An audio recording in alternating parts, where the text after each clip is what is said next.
Alam mo, Iha, dapat matutunan mong makibagay. Mas makakabuti kung makikilala kayo dito. Lalo ka na dahil buntis ka. Tignan mo nga naman, oh. Ito na ang sinyalis na hinihintay ko. Kung ilalaban ko ba ang trono, magpapaubayan na lang. Hindi ba't sinabi ko na sa'yo? Sa oras na makatakas ako dito, uubusin ko kayong lahat. Ngayon, hintayin mo kung paano ko kayo pagbayaring lahat sa ginawa niyo sa akin.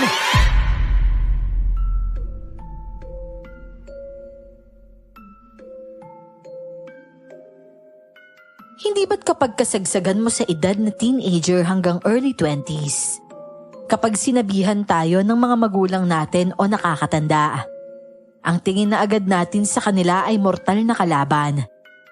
O di kaya naman ay mahigpit na wala sa lugar. Noon ay ganyan na ganyan akong mag-isip. Hindi naman siguro ako nag-iisa na lumaking matigas ang ulo at rebelde. Kahit pa sabihin na babae ako. Kaya nga napunta ako sa sitwasyong bumago ng tuluyan sa buhay ko. Bago ko po sana simulan ang kwento ko, gusto ko munang humingi ng mahabang pasensya sa mga listeners mo, Miss Clar. Bata pa po ako nang mangyari ang ibabahagi kong karanasan sa inyo. Wala pa ako sa hustong pag-iisip at matigas talaga ang ulo ko. Kayo na sana ang bahalang magpasensya sa akin. Itago nyo na lang po ako sa pangalang Cherry.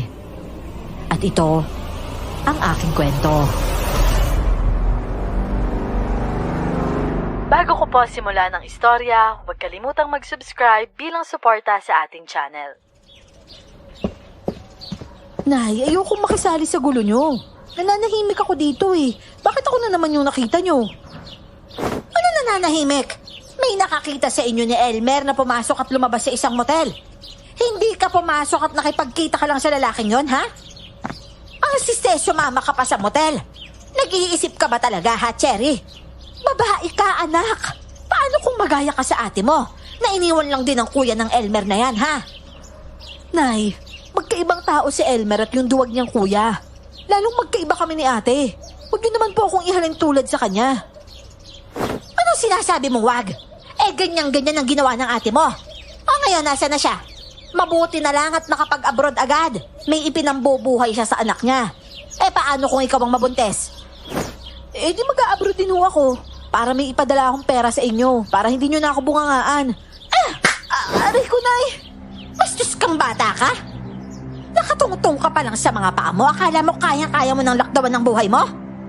Alam mo, Cherry, kung hindi ko lang alam kung paano manakit yung tatay mo, makakarating talaga sa kanya tong kabastos ang ginagawa mo sa akin ngayon. Hindi kita pinagsasabihan dahil may mapapala ako. Lahat ng sinasabi ko sa'yo para sa'yo at sa kinabukasan mo. Ngayon, kung hindi ka makikinig at kapag nagka-problema ka, sosolohin mo yon. Dahil ni katiting na suporta wala ka mapapala sa amin. Ingrata ka talaga. Hindi na ako makatingin kay nanay noon habang sapuko ang pisngi ko.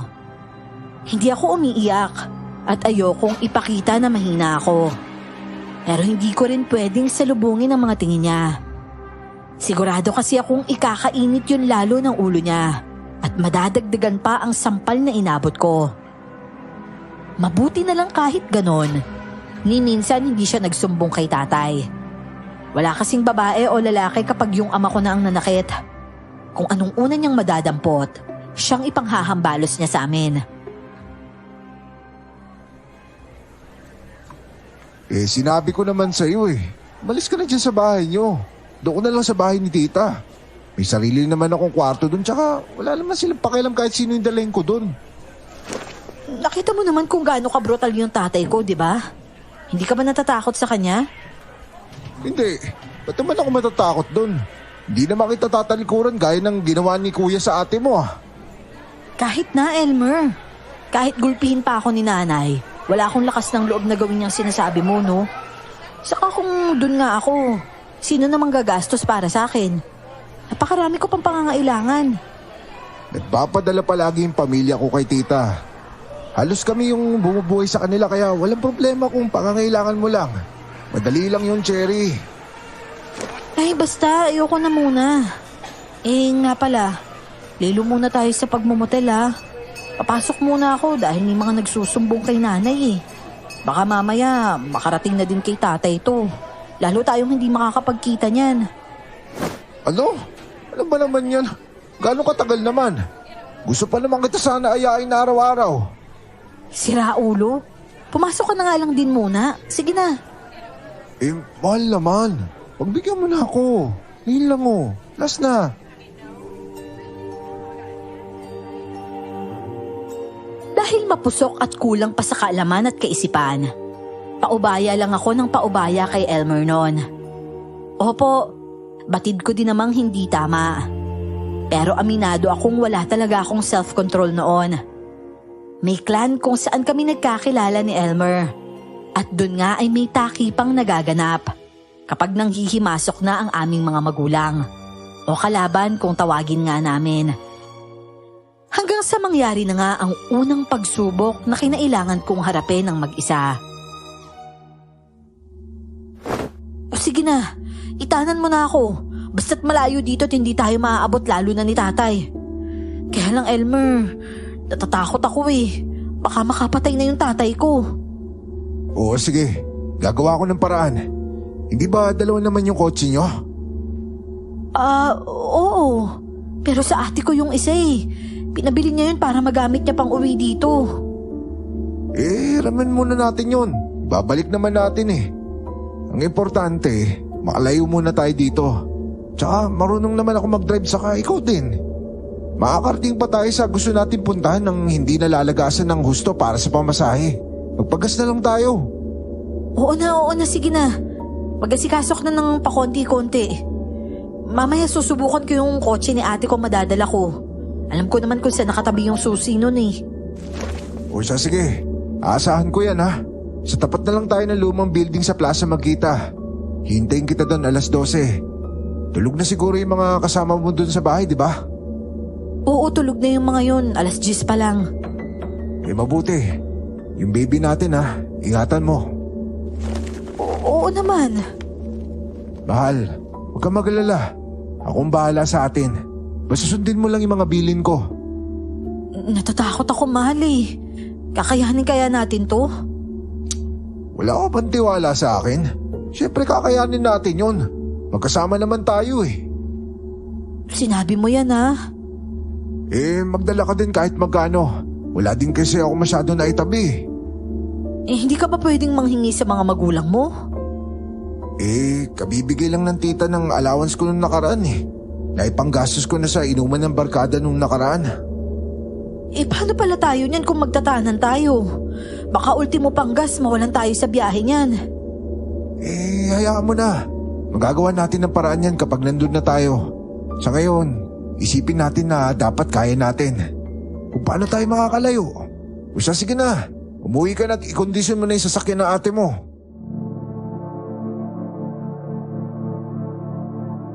Habang sakay ng tricycle pa uwi, hindi ko maiwasang makaramdam ng disappointment. Aaminin kong ilang beses sumagi sa isip ko na ipatanggal ang bata sa tiyan ko.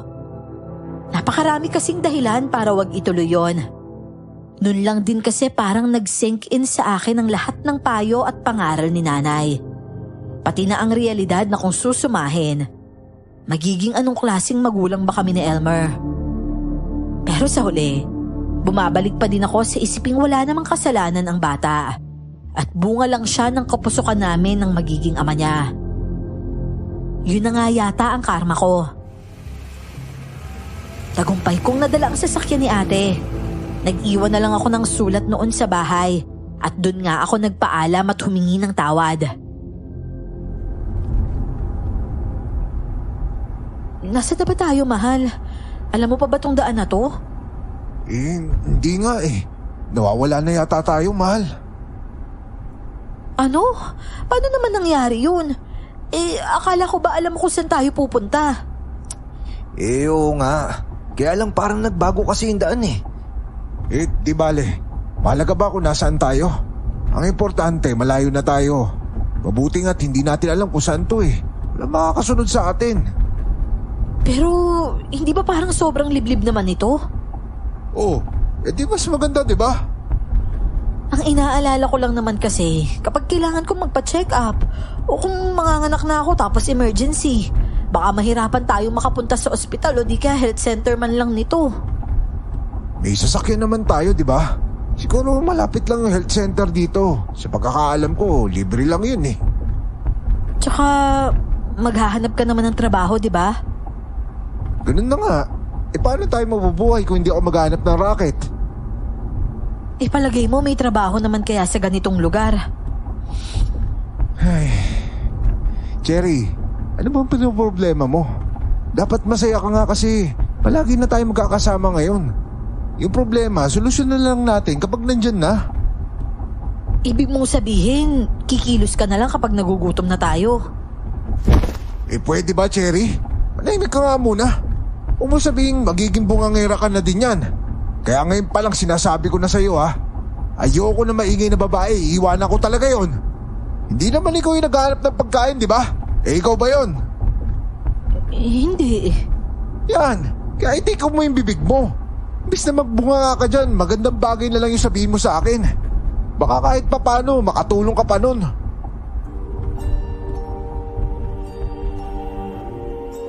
Natameme talaga ako sa biglaang pagbabago ng mood ni Elmer. Ni minsan hindi niya ako pinagsalitaan ng gano'n noon. Bigla ay para akong nanliit sa sarili ko. Nag-alala ako at ninervyos para sa paparating na bukas. At kapag nagpapanik attack ako, kailangan ko talaga ng makakausap. Dati kasi nakakausap ko naman siya tungkol sa mga rants ko. Nakikinig siya at nakikisimpatya sa akin.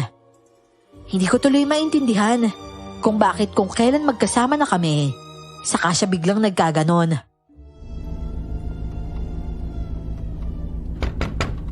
Bah, sino ba tong matanda na to? Problema nito? Bakit Polo? Iya. Pupunta ba kayo sa baryo na yan? Ho? Umuwi na kayo habang may panahon pa. Hindi ligtas yung lugar na yan. Ano pong sinasabi niyo, Lolo? Hoy, tanda. Umalis ka nga dyan. Anong pinagsasabi mo? Wala kaming pera ibibigay sa'yo ha. Aalis ka o sasaktan kita. Iya, makinig ka sa akin. Huwag ka dito. Iligtas mo yung sarili mo. Ho? Hindi ko po kayo maintindihan. Hoy! Hoy, Elmer, ano ba? Baka madagil mo yung matanda. Pipilay-pilay na nga eh. Talagang pipilayan ko yan. Bakit ba naman kasi binuksan mo pa yung bintana at kinausap mo pa? Oh, teka. Anong gagawin mo? Bakit ka dumudukot ng pera sa wallet? Eto po, Lolo ha. Maliit na halaga lang po yan. Ibili niyo po ng makakain ninyo. Pasensya na po talaga kayo ha. Ako nga pala si Lolo Boning. Kung hindi kita mapipigilan pumarian, abay maghanda ka palagi ng bawang sa tabi mo. Bawang ho? Oo na. Sige na, umalis ka na. Nabigyan ka na ng pera eh. Ano ba problema mo, Elmer? Tekla, natitiis mo yung amoy ng matandang yon? Magre-reklamo ka pa sa akin, nakakaunti lang ipon mo tapos lamimigay mo lang. Sira ulo ka din pala eh. Ano ka ba naman? 50 lang yun, Elmer. Ilang piraso lang yun ng sigarilyo kung tutuusin. Tsaka hindi ako siraulo, no? Dahil naaawa lang ako doon sa matanda. Anong tawag mo sa sarili mo? Maawahing tanga. Alam mo bakit ba ganyan yung bunganga mo? Ganyan ka ba talaga? Prangka lang talaga ako. Ano bang gusto mo itawag ko sa'yo? Kung ibinila mo na nga lang ng merienda yon, baka nabusog pa kayo ng anak ko.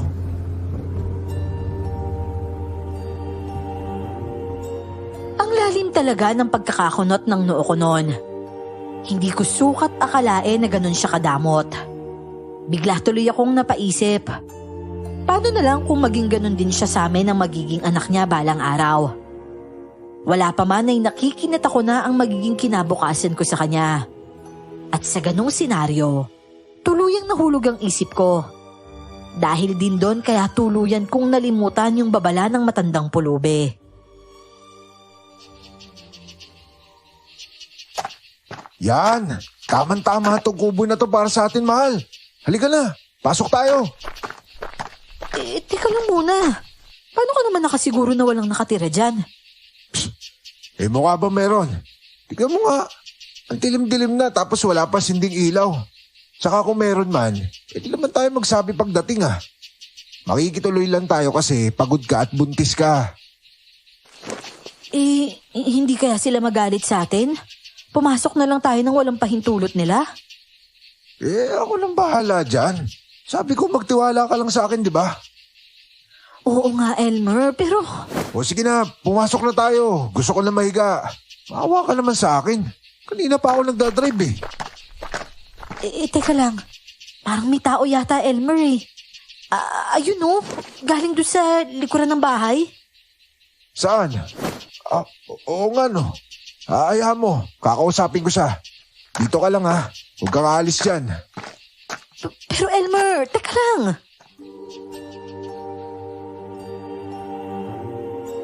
Isang babae na may takip ang isang mata ang galing sa likuran ng bahay at titig na titig sa akin. Gumapang pa ang tingin niya mula sa mukha ko pababa sa tiyan ko. Pagkatapos ay dun na napokus ang paningin niya bago siya ngumisi. Gumapang ang kilabot sa katawan ko. Kinabahan ako at kusang napunta ang mga kamay ko sa tiyan ko at tumakip doon. Sa hindi malamang dahilan, nagduda ako sa katauhan ng may katabaang babae. Napayuko na lang ako at nag-iwas na ng tingin. Maglalakad-lakad pa sana ako noon nang bigla ko na lang naramdamang sumakit ang puson ko. Gumapang pa yung kirot noon hanggang sa balakang ko. Kaya napadiin ang hawak ko sa puson ko at napahawak sa katawan ng kalapit na puno. Okay ka na ba? Kamusta yung pakiramdam mo? Okay naman na ako. Nandiyan pa rin ba yung babae? Si Ate Monette? Oo, nasa labas nagsusunog ng tuyong dahon. Malamok daw kasi dito kapag hapon na. Mabuti na nga lang pumayag siya na dumito muna tayo Kaya lang mahal. Hindi ako komportable sa kanya Kakaiba kasi yung tingin niya sa tiyan ko kanina bago sumakit. Mahal, ano ba naman? Baka marinig ka nun. Nakikituloy na nga lang tayo tapos ganyan ka pa. Wala tayo sa lugar ngayon para mamili at maginarte. Natagtag ka lang siguro sa biyahe kaya sumasakit yung tiyan mo. Mangangatwiran pa sana ako pero napag-isip-isip kong tama naman siya. Kami ang nanghihingi ng pabor kaya kahit hindi mo ka mapagkakatiwalaan yung mukha ng Ale, kailangan kong tiisin. Kailangan namin ng matutuluyan ng gabing yon. Kapag ginamit pa kasi namin yung kotse, baka hindi na makaabot sa bayan ng gasolina noon, lalo na't liblib ang kinaroroonan namin.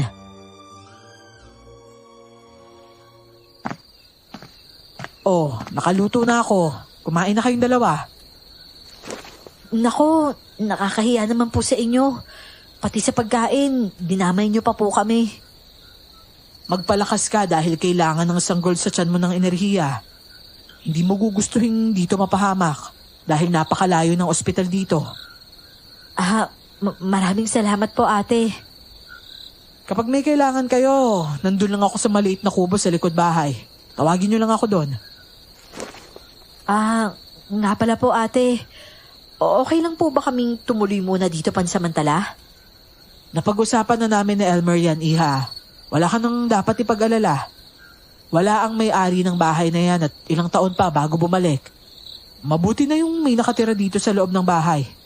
Para naaalagaan na rin at nalilinis. Ganun ho ba? Hindi naman po kaya magagalit yung may-ari kung malaman niya? Paano po kaya kung bigla na lang siyang umuwi at madatnan kami dito? Hoy, Cherry, ano ka ba? Kung ano na naman yung iniisip mo magpasalamat na lang tayo dahil may masisilungan tayo.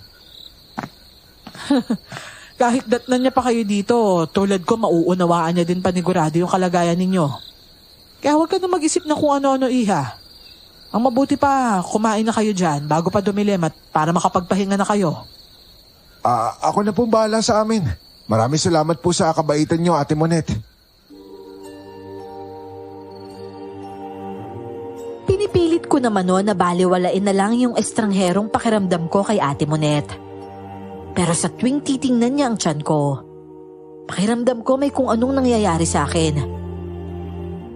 Gusto ko pa sanang lumipat kami ng ibang lugar. Pero duda ako kung papayag pa si Elmer na gawin yon. Kasunod ni Ate Monette, lumabas na din si Elmer para kumuha naman daw ng pagkain. Nahiga na lang muna ako at nag-isip-isip. Natatandaan ko pa noon, iniisip ko yung comfort ko kung nasa bahay lang sana ako. At hindi sumamang makipagtanan. Malambot ang higaan, walang lamok, may mga pagkain, at higit sa lahat, maliwanag dahil may kuryente kami.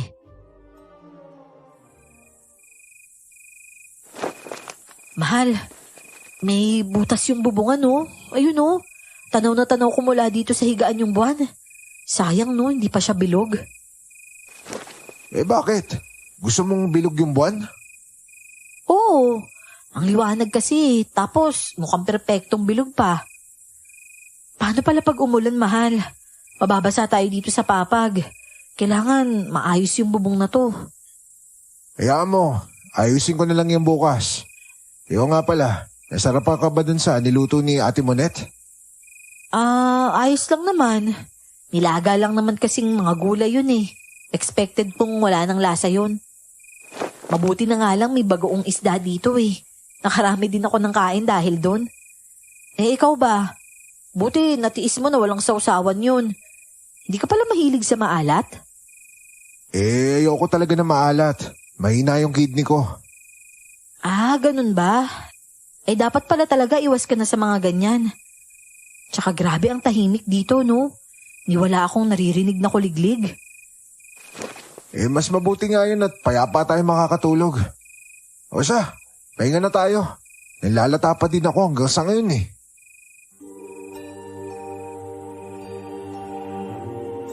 Hinayaan ko nang matulog si Elmer. Ako kasi kahit pagod din naman, hindi ko maramdaman ang antok. Namamahay pa kasi ako. Idagdag pa na ang daming lamok na nangangagat sa akin. Nakakainis nga dahil wala akong magawa kung hindi ang magpaypay ng magpaypay. At nang makita kong nahihimbing na si Elmer, saka naman ako umiyak. Nang mga sandaling yon ay unti-unti nang nagsisink in sa akin ang bigat ng pinasok kong problema. Parang dun ko palang tuluyang narinig ang tinig ng nanay ko na walang sawang nagpapangaral sa akin. Mahal, ano ba? Nakatulog ko lang eh. Huwag naman ngayon, please. Mahal naman eh. Ano to? Bakit ang lagit? Buhok? Bakit? Parang basang sinulid. Teka, saan ba ito nanggaling? Elmer! Hoy, Elmer, gumising ka! Ano ba yun? Ba't ko sumisigaw? May nakita kasi ako nakadungaw sa butas na bubong. Nalilisik yung mga mata niya tapos parang may nakalaylay na parang sinuli dito. Galing doon. Kanina parang nararamdaman ko na gumagapang sa hita ko. Pataas dito sa ano ko. Anong sabi mo? Gumapang sa hita mo pataas? Oo nga. Parang papasok pa nga kanina sa panty ko eh. Akala ko nga ikaw yun. Buti na lang nagising ako. Ganun ba? O sige na, magpahinga ka na. Magbabantay ako dito. Bukas, maghahanap na lang tayo ng kulambo para safe ka. Ano? Safe saan? Kung umalis na lang kaya tayo dito. Nakita ko yung nasa bubong kanina eh. Mukha siyang taong halimaw. Walang aalis dito. Mahal, dito tayo bubuo ng pamilya natin. Perpekto ang lugar na to para sa atin. Tsaka yung nakita mo, baka hayop lang naman yun. Paano naman makakasampatin yung tao, di ba? Hindi ka naniniwala sa akin? Mukhang tao yung nakita ko, Elmer. Oo na. Sige na. Hayaan mo, bukas, kakausapin ko ulit si Ate Monette tungkol dyan. Basta magpahinga ka na ulit. Babantayan kita. Ayaw mo ba talagang sumubok muna sa ibang lugar? Yung mas malapit sana sa bayan. At saka yung medyo marami namang tao. Ayoko nga. Kung gusto mo, ikaw na lang. Kung gusto mo, pagkatapos natin bumiyahe na napakalayo dahil sa takot mo sa tatay mo, maghiwalay na lang din tayo ng landas. Hindi. Ayoko. Yun naman pala eh. Di magtiis na tayo dito. Paubos na din yung gas natin. Kapag tumirik tayo sa kalagitnaan ng kawalan, baka magsisi ka pa. Kahit pa paano dito, may pagkain tayo at matutuluyan. Mag-isip ka nga na mabuti, hindi yung pabara-bara ka lang ng desisyon, Cherry. Sa pangalawang pagkakataon ay may tama na naman si Elmer. Kaya kahit may pakiramdam ako na hindi ako ligtas doon, kailangan kong ipagsawalang bahala dahil sa mga sinasabi niya. Ibig kong sabihin, anuman ang maramdaman ko ay hindi valid dahil wala akong ibang pagpipilian. Sinubukan ko namang ipahinga na ang isip ko, pero kahit pilitin kong matulog, hindi ko talaga magawa. Sa tuwing pipikit ako ay mukha nung halimaw ang nakikita ko. Hanggang mag-umaga tuloy ay dilat ang mga mata ko. Inantok na lang ako nang magliwanag na. At hapon na nang magising ako. Wala na si Elmer sa loob ng bahay, kaya lumabas ako para hanapin siya. Pero napabalik lang ako sa loob nang makita ang napakaraming tao sa harap ng bahay. Hindi naman nila ako nakita dahil parang may kanya-kanya silang ginagawa. Pero nagtaka pa din ako kung bakit ang dami nila doon.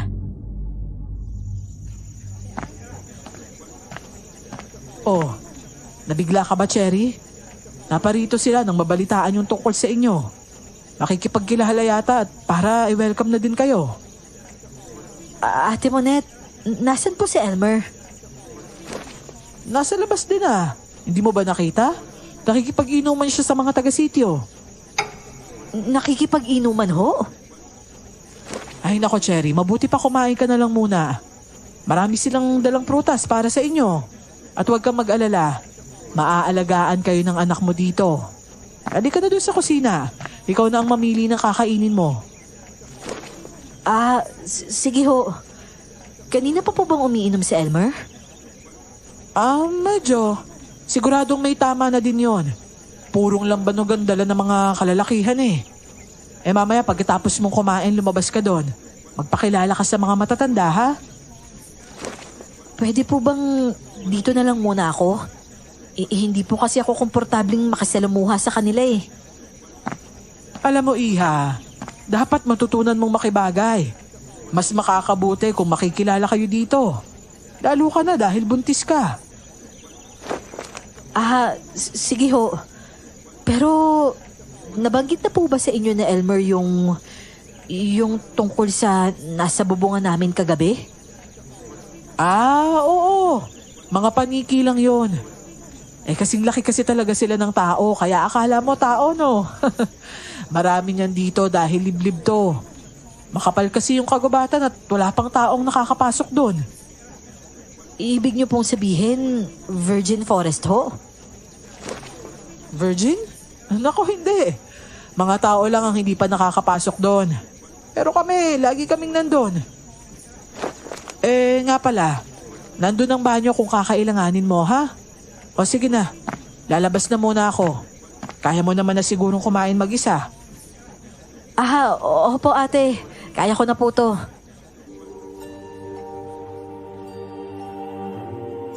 Nang mawala na siya ay saka lang ako parang nakahinga ng maluwag. Nangungunot pa din ang noo ko sa sinabi niyang sila pa lang ang nakakapasok sa gubat. At hindi ang mga tao. Ibig sabihin ba nun, hindi sila mga tao? Yan ang tanong na paulit-ulit na sumisiksik sa utak ko. Nawala na naman ako sa wisyo. Pati prutas na kinakain ko noon ay parang nawala ng lasa. Dahil hindi nga ako komportable, tumayo ako at naghanap ng daan papunta sa likod bahay. Mabuti na lang, may daan naman doon. Ang bumungad agad sa akin ay ang maliit na kubo na marahil ay pag-aari ni Ate Monette. Sarado ang pintuan nun, pero may isang bagay ang nakaagaw ng atensyon ko. May kung anong nakadikit sa pisngi ng pintuan. Para yung simbolismo na hindi ko alam ang kahulugan. Para siyang araw, pero hugis baliktara na triangle.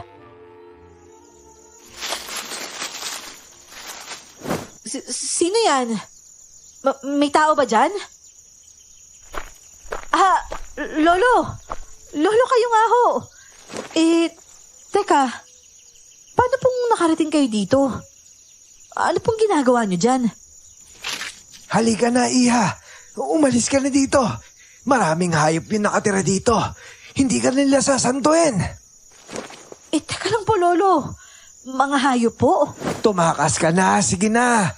Doon ka dumaan sa matatayog na damo. May iniwan akong palatandaan kung paano makakalabas ng ligtas dito. Habang may liwanag pa, bilisan mo na. Iligtas mo na ang sarili mo at ang anak mo. O kung ano man, huwag na huwag mong pahawakan kahit kanino yan tiyan mo. Gusto ko na nga pong umuwi talaga, Lolo eh. Pero, paano po yung nobyo ko? Hindi, huwag. Jerry! Mahal, asan ka na? Pinapasundukan nila sa akin. Oh, ano ginagawa mo dyan? Halika na. Kanina ka pa hinihintay nila doon. Kasi mahal, si Lolo Boning binalaan na naman ako. Umalis na kaya tayo dito. Mukhang hindi nga talaga ako ligtas dito, pati yung anak ko. Paano naman makakasunod yung matandang yon, mahal? Posible. Halika na dito. Huwag mo kayo baya sa kanila. Bago lang tayo dito eh. Teka lang muna, mahal. Bitawan mo muna ako. Sinabi nang hindi ako komportableng kaharap sila. Hindi mahalaga kung komportable ka o hindi. Ang kailangan mong gawin, makisama ka dahil nakikitira lang tayo dito. Tsaka alam mong iniinarte mo dyan. Mababait naman sila at aalagaan ka pa nga daw eh. Halika na. Halika na sabi eh. Aray ko naman yung kamay ko naman, Elmer. Huwag ka na kasi magmatigas. Nakainom ako. Baka hindi ko matansya ang mga kilos mo at masaktan pa kita. Ikaw na ang umiwas na mangyayari pa yun ha. Halika na. Sumama ka na sa akin. Mas humihigpit pa ang hawak niya noon sa kamay ko kaya nagpatianod na lang ako kaysa magmatigas pa. Napalabas niya ako ng bahay at napilit na humarap sa mga matatandang babae at mga kalalakihan. Okay naman sana. Nakangiti naman silang lahat sa akin. Pero nakakakilabot dahil iisa ang itsura ng mga ngiti nila. Labas lahat ng ngipin pero yung mga mata ay walang emosyon. May nakita akong palabas ngayon na gaya ng ngiti nila noon sa akin. Yung palabas na smile. Ganon na ganon ang ngiti nila. Kaya nung nakita ko ang trailer ng movie, parang bumalik sa akin lahat ng trauma ko. Ate, bakit ayaw mong umiti? May bayad po ba yung pagiging mabait? Aha? Hindi. Wala naman. Hindi lang ako komportable. Kasama ka ba nila? Oo, ako yung pinakabata sa lahat. Ako nga pala si Lilet. Ikaw si Ate Cherry, di ba? Ang lakas ng tibok ng puso ng baby mo, ate. Ang lakas-lakas niya. Ha? Paanong... Halika, dun ka sa malapit sa mga apo para mas makita ka nila ng malapitan. Pero... Teka lang, Lilet. O sige na, sumunod ka na sa bata, mahal. Mas marunong pa sa iyo yung bata o ilang taong gulang pa lang yan, oh.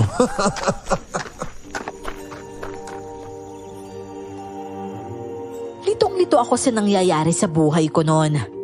Sa loob lang ng ilang araw, grabing stress na ang nararanasan ko. Bigla ay parang gusto ko na lang umuwi at iwan na dun si Elmer. Marunong naman akong mag-drive, pero hindi na ako makalabas-labas sa nakapaikot na matatanda sa akin. Kanya-kanya silang hawak sa balat ko. Habang ako naman, nakahawak lang sa puson ko. Hindi ko hinayaang may ibang kamay na makahawak doon. Gaya ng bilin sa akin ni Lolo Boning. Ewan ko ba, kahit pa sabihing pulubi ay mas magaan ang pakiramdam ko sa kanya at mas pinaniniwalaan ko siya. Hanggang sa hindi pa nakontento ang mga matatanda sa paghawak-hawak. At maya-maya pa, may kung anong langis naman ang ipinahid nila sa akin. Habang sabay-sabay silang nagsasalita ng hindi ko maintindihang lengguwahe. Hindi ko gusto ang amoy nun dahil nakakasuka. Parang amoy bulok na ewan. Pero gaya kung paano akong hindi makalaban kay Elmer, ganon din sa kanila. Nanghihina ako at natatakot.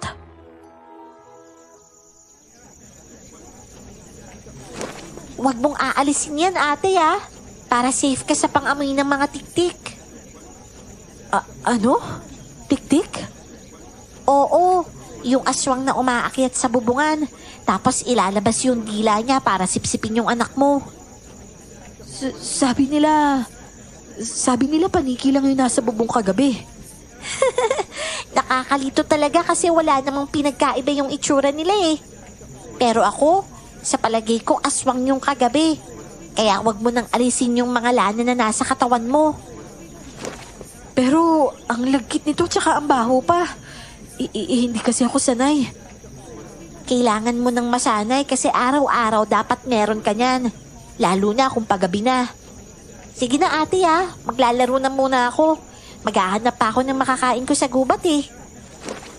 Teka lang muna. Mag-isa ka lang aakyat ng gubat? Oo. Bakit? Gusto mo ba akong samahan?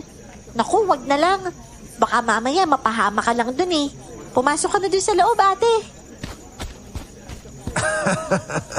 Ano? Hindi ba masarap sa pakiramdam na asikasuhin ka? Ang bango mo naman, mahal. Nakakatakam ka. Ano bang sinasabi mo dyan? Ang baho-baho nga eh. Okay lang yan, mahal. Normal naman talagang sensitive yung pang-amoy lalo kapag buntis. O ano, halika na sa loob. Elmer, tigilan mo nga ako. Matulog ka na lang kung gusto mo. Tabi tayo. Gusto kitang kayakap eh. Tama na yan, lasing ka na eh. Tsaka may gagawin pa ako. Kakain lang ako tapos hihiga na din ako. O siya, sige na nga. Halika na. Doon ka sa kusina, babantayan kita. Alam kong hindi titigil si Elmer kaya kahit hindi naman totoo, gumawa na lang ako ng dahilan para manahimik na siya. Tatagalan ko na lang sa pagkain para mainip siya. At gano'n na nga ang nangyari. Dahil sa sobrang kalasingan ay doon na siya mismo sa lamesa na payukyok at nakatulog. At nang masiguro kong nahihimbing na siya, saka ako tumayo at sumilip sa labas. Nakikita ko pa sa umpukan ng mga tao si Ate Monette. Kaya naglakas loob akong lumabas sa likod bahay. Adilim na nun at ang plano ko ay tumakas na. Sa lahat ng narinig ko, nalaman at nakita, hindi maikakailang may kakaiba sa lugar na yon. At pakiramdam ko, kapag nanatili pa ako doon ng isa pang gabi, may mangyayari na talaga sa akin. Hindi ko naman naisip na posibleng mas delikado pala sa labas.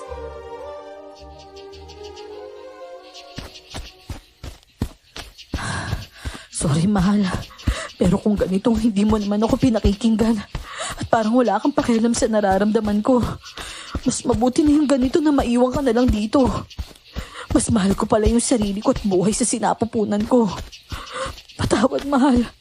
Sana mahanap mo din yung daan pa uwi. Doon haharapin kita at hihingi ulit ako ng tawad sa'yo. Nagsimula akong dumaan sa likod at binaybay ang daan na tinuro ni Lolo Boning sa akin. Lingid sa kaalaman ni Elmer, may dala akong cellphone na siniguro kong nasa handbag ko, in case nga na magkaroon ng problema. Nakapatay lang yon dahil ayokong malaman niya na may bitbit akong pang-contact sa pamilya ko.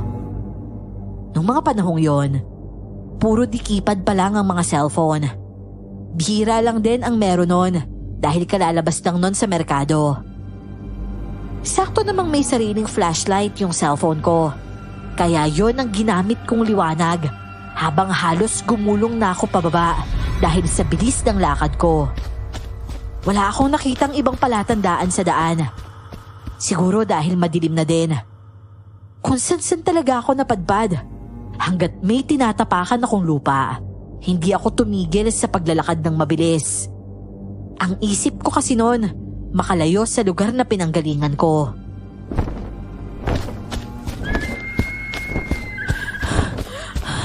Anong paniki ba yun? Bakit parang ang laki naman?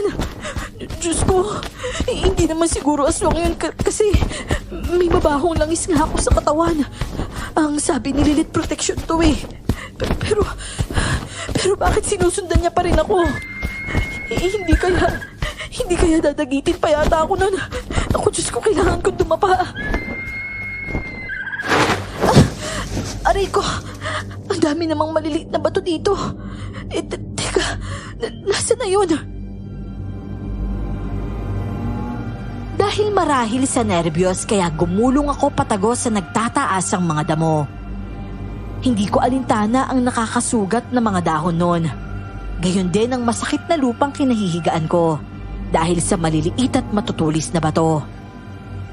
Halos marinig ko na ang tibok ng puso ko dahil sa matinding kaba. Hanggang sa narinig ko ang malakas na yabag. Sinasabayan pa yon ng pagaspas ng pakpak ng nilalang. Naitakip ko na lang ang kamay ko sa bibig ko at saka pumikit ng mariin. Malayo ang itsura nun sa nakita ko sa bubungan ng bahay nung nagdaang gabi. At malaki ang tsansang ibang nilalang pa yung humahabol sa akin ng mga panahong yon. Nasaan kang babae ka? Lumabas ka na lang din sa bahay na yon. Magpakita ka na sa akin. Hindi mo gugusto'y mamatay sa kamay na walang kwentang nilalang na yon. At ipinapangako ko sa inyo, mas magiging payapa ang pagkamatay nyo na anak mo kung mapupunta kayo sa akin. Narinig ko kambal ng tibok ng puso nyo. Nakakatakam. Hindi lang kita naamoy pero naririnig ko kayo. Hoy! Nasaan ka? Magpakita ka sa akin! Hoy! Panigin bakulaw! Ikaw na naman! Anong ginagawa mo sa teritoryo ko? Hindi ba't may kasunduan tayong wag maghihimasok sa lugar ng bawat isa? Gusto mo na naman yata manggulo eh! Hoy! May pagkaari ako naligaw dito sa teritoryo nyo, unanong mortal. At kailangan ko sa mahanap. Kaya pagbigyan mo na ako. Hayaan mo, sa oras na maligaw ka din sa teritoryo ko, igagala pa kita. Seryoso ka ba? Ikaw pa yung mihingi ng pabor sa akin? Bago yun ah. Huwag kang maglala. Dahil hindi ako maliligaw doon kahit kailan. Saka ilang beses ko ba sasabihin sa'yo? Normal lang ang tangkad ko sa aming mga tao. Sadyang kapre ka lang kaya ka nalilitan sa akin. O sige na, umalis ka na at ako nang bahala magsoli sa'yo ng pag-aari mo oras na makita ko. Hindi ako naniniwala ibabalik mo pa yun sa akin kapag nakita mo. Mabuti ba hayaan mo na lang ako maghanap. Mukha ba ako nagbibiro para sa'yo ha? Masyado ka naman yatang hanga sa natin gumapandak na mortal. Paalis ako ngayon, pero babalik ako dito. Kapag nakita mo yung pag-aari ko, itago mo maigi dahil oras na makita ko siya at mahawakan. Yun na yung huling beses na hinga siya. Hindi ko pag-iinteresan yung galing sa'yo, no? Sige na, umalis ka na. Nakakairita yung amoy mo. Magluluto pa naman ako at kakain eh. Gahanap lang ako ng paggatong dito.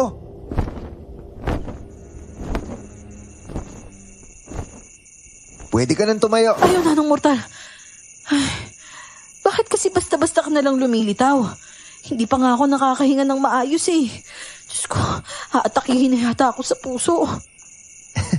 Salamat ah. Salamat sa pagtataboy ng aswang. Pasensya na. Nanginginig pa talaga ako sa nervyos eh. Salamat. Tao ka naman siguro, di ba? Eh bakit? Mukha ba ako aswang? Tsaka oo, magkalahi tayo. Anong lotion mo? Ha? Oo nga pala. Pasensya ka na din sa amoy ko ha. Yung matatanda kasi may pinahid na kung anong langi sa akin kanina. Nanlalagkit na nga ako eh. Pakiramdam ko, nanlilimahid na ako sa dumi at baho. Alam mo, hindi ka nagkakamali. Eh, ayos lang yan. Lalo na siguro yun na naluan nila ng laway nila kaya ganyan yung amoy. Ano? Anong sinabi mo? Huwag mo na isipin yun. Maligo ka na lang mamaya. Halika, tutulungan kita makatayo. Bale, mabato kasi sa parting yan. May kasukwalan. Baka magkasugat yung likod mo kapag tumagal ka dyan. Okay, sige. Thank you sa pag-alalay mo ha. Ano nga palang pangalan mo? Ako si Cherry. Ako si Ramon. Ikaw, buntis ka, diba? Ba't ka nga pala napadpad dito? Masyadong liblib tong sityo na to kahit maligaw ka sa baba, hindi mo basta-basta mapapasok tong komunidad na to.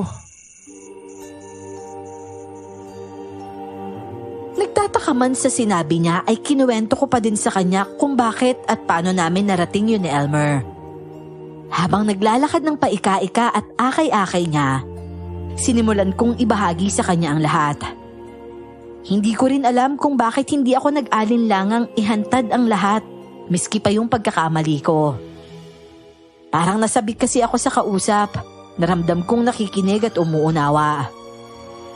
Napansin kong seryoso lang siyang nakikinig, na kung minsan ay napapakunot noo pa. Hindi siya nagsalita at nagpatango-tango lang siya nang matapos akong magkwento. Ilang sandali pa, narating na din namin ang kubo niya at agad niyang tinuro sa akin ang banyo kung saan siya naliligo. Oh, ito. Kulay itim na damit. Isuot mo yan pagkatapos mo maligo para maitago yung baby mo laban sa mga aswang na yan.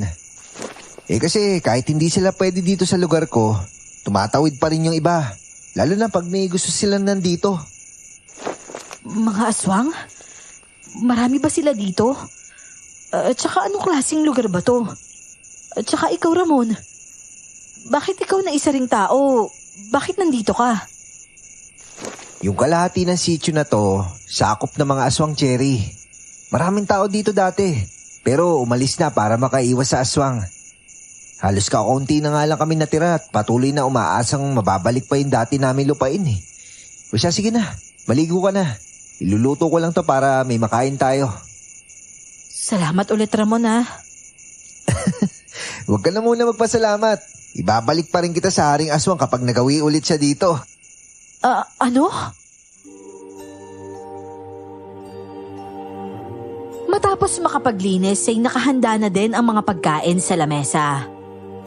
Agad akong nakaramdam ng gutom pagkakita ko sa inihaw na isda at sawsawang toyo, kalamansi at sili. May 2 baso pa ng kape at pitsil ng tubig. Sa loob kasi ng 2 araw, nun lang ako nakakain ulit ng matinong pagkain. Kaya naman hindi ko na inuna ang hiya at nilantakan ko talaga ang pagkain.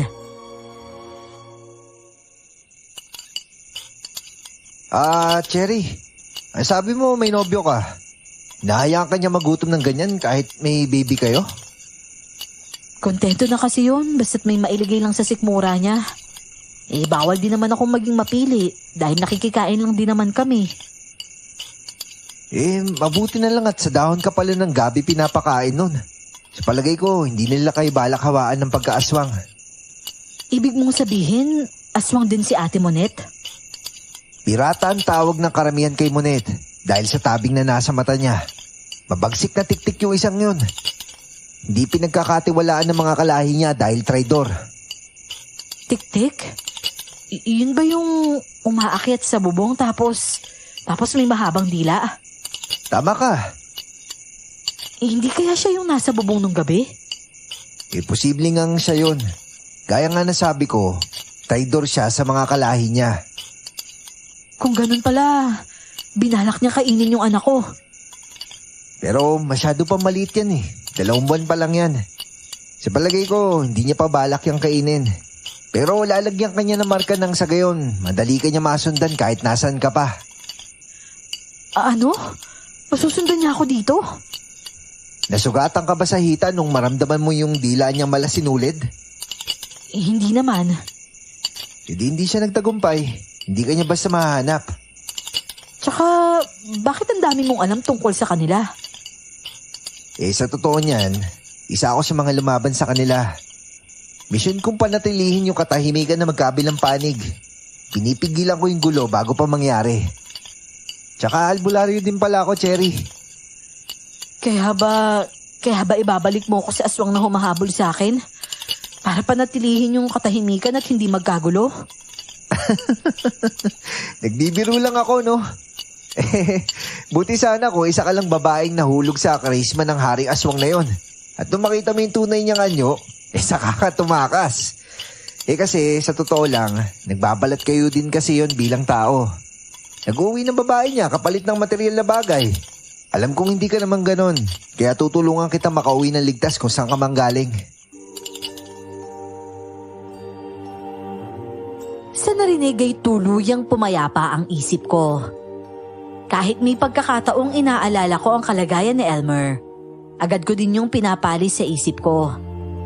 Madalas kong ikatwiran sa sarili ko na kung siya nga walang pakialam sa pinagdadaanan ko, bakit pa ako maglalaan ng emosyon para sa kanya? Kinabukasan, maaga akong nagpasama kay Ramon pababa sa bundok kung saan ko natatandaang nakaparada ang sasakyan ng ate ko. Tagumpay ko namang narating ang sasakyan. Pero laking pagtataka ko nang abutan ko yung flat ang 2 gulong. Isa sa harap at isa sa likurang bahagi. Nawawala din sa likuran ng sasakyan ng ilan sa mahalagang gamit ko na pansamantala kong iniwan doon. Halos maupo ako sa lupa dahil sa tindi ng frustration na nararamdaman ko. Alam ko kasing sinadya ang pagka-flat ng gulong noon dahil ang laki ng butas at mukhang hindi lang kutsilyo ang pinambutas doon. Mukhang mas malaki pang itak.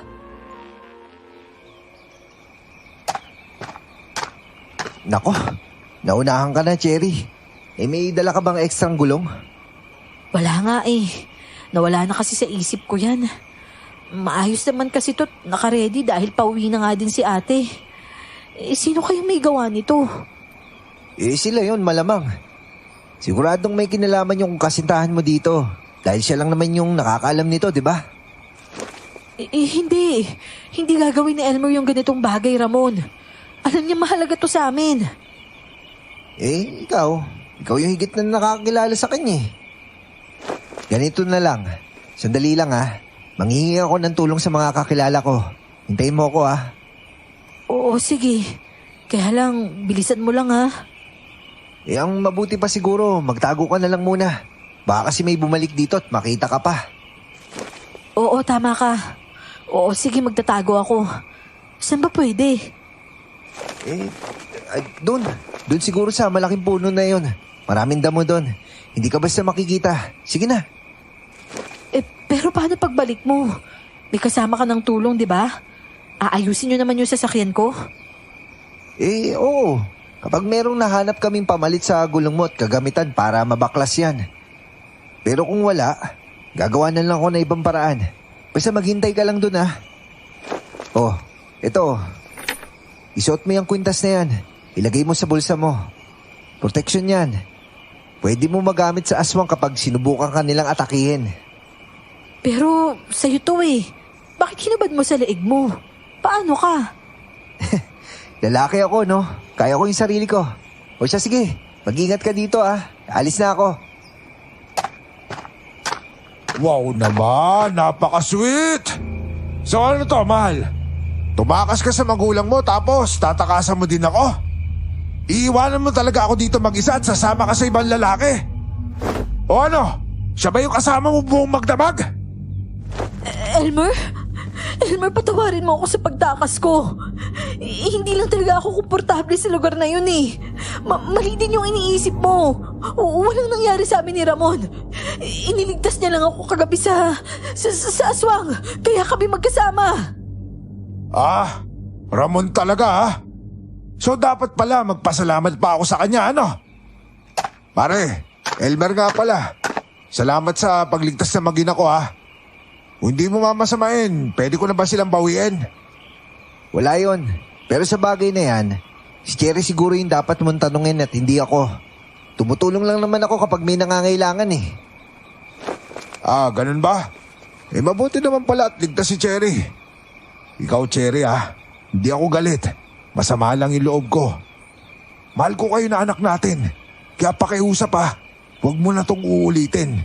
Alam mo, madaling araw noon hinahanap kita. Halos mabaliw ako sa pag-aalala ko sa'yo. Sorry, mahal. Pero ayoko na talagang bumalik doon. Hindi sila mga normal na tao. Kung yan yung gusto mo, sige. Hindi na tayo doon mag-i-stay. Maghanap tayo ng ibang lugar. Kukunin ko lang yung mga importanteng gamit natin doon. Kinuha ko kanina yung mga gamit mo kasi may inabutan ako ditong mga bata na sumira ng gulong ng kotse mo. Balak pa naman basagin tong bintana. Mabuti na lang naabutan ko. O ano, sasama mo ba ako umakyat? Aha? Halika na, tutulungan kitang tumayo. Sorry kung naging masama yung ugali ko nito mga nagdaang araw. Pressured lang siguro ako dahil biglang naging padre de pamilya eh. Hindi ako sanay sa bigat ng responsibilidad, alam mo yan. Kaya siguro nasusungitan kita. Pasensya na, mahal ha. Pero nung magising ako at nawala ka, napag-isip-isip ko yung pagkakamali ko. Patawarin mo ako ha. Hindi na maulit yun. Elmer, kasi gusto ko nang umuwi. Ganun ba? Naiintindihan ko. O paano? Sabay na lang natin harapin yung mga magulang mo. Ipaglalaban mo ba ako kung sakaling ipagtabuyan nila ako? Hindi mo ba ako susukuan? Mahal, kung ano mang magiging desisyon nila nanay at tatay, susundin ko na yon. Kailangan nating magsumikap at magsakripisyo para sa future ng magiging anak natin. Magpatuloy tayo sa pag-aaral. Naiintindihan ko. O sige, uwi na tayo. Halika na. Kuhain muna natin yung mga gamit natin ha. Tara na. Ramon, maraming salamat ulit ha.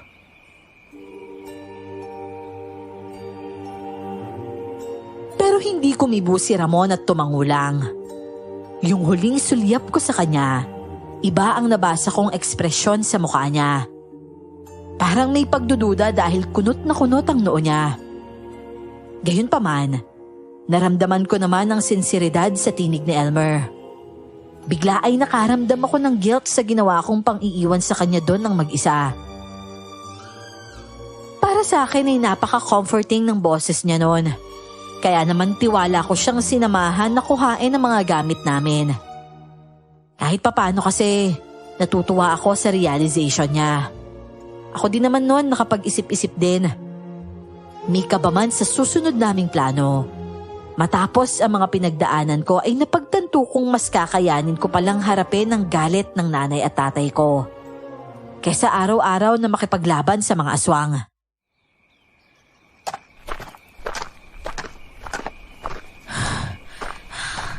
Mahal, pwede bang dito na lang ako maghintay?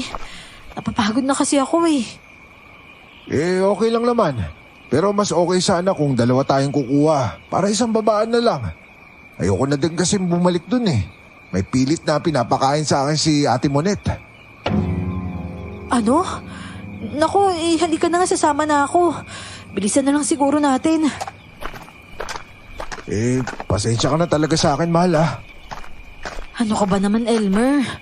Puro ka na lang hingi ng paumanhin. Ako din naman nagkamali eh. Kalimutan na lang natin yung mga nangyari. Ay, nako. Sa wakas nakarating din tayo dito. O ano, halika na. Saan mo ba kasi nilagay yung mga gamit? Cherry, humingi ako ng tawad. Kahit siguradong hindi mo ako mapapatawad.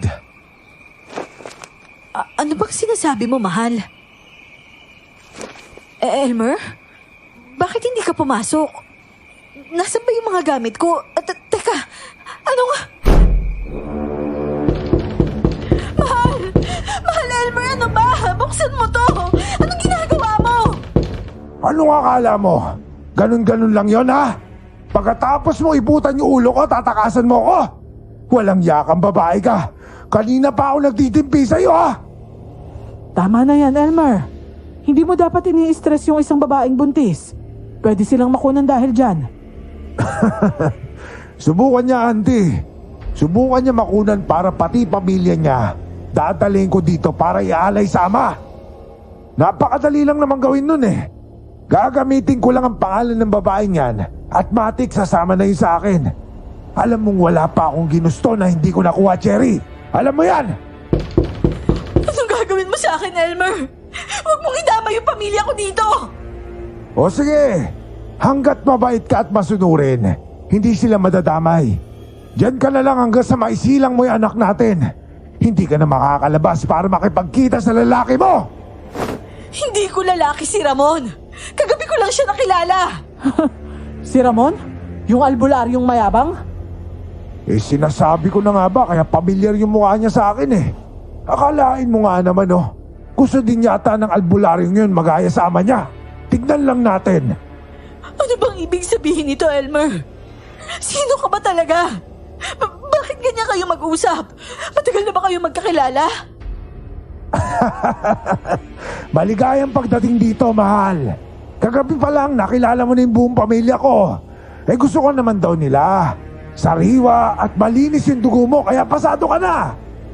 Hindi. Naligaw lang tayo dito. Hindi mo sila kamag-anak, Elmer. Hindi. Sabihin mo nagbibiro ka lang at pinagtitripan mo lang ako. Mahirap tanggapin ang katotohanan. Pero pasasan ba't matatanggap mo din niya sa sarili mo? Pero wag kang aalis dyan ha. Sa susunod na mahuli ka ng tumakas, pagbabayaran mo na yon. Mahal, pakiusap naman, pakawalan mo na ako dito. Elmer, hindi mo ako pwedeng ikulong dito. Kailangan ng katawan ko yung sariwang hangin. Yung init ng araw. Yung exercise ko sa paglalakad at higit sa lahat yung mga gatas at yung vitamins ko. Di ba pupunta pa tayo sa health center? Lahat yun kailangan kong gawin para maging healthy yung anak natin, mahal. Alam mo namang hindi sana aabot sa ganito na ikukulong pa kita kung naging mabait ka lang. Pero ang tigas kasi na ulo mo eh. Hindi bale, hindi ka naman namin pababayaan eh.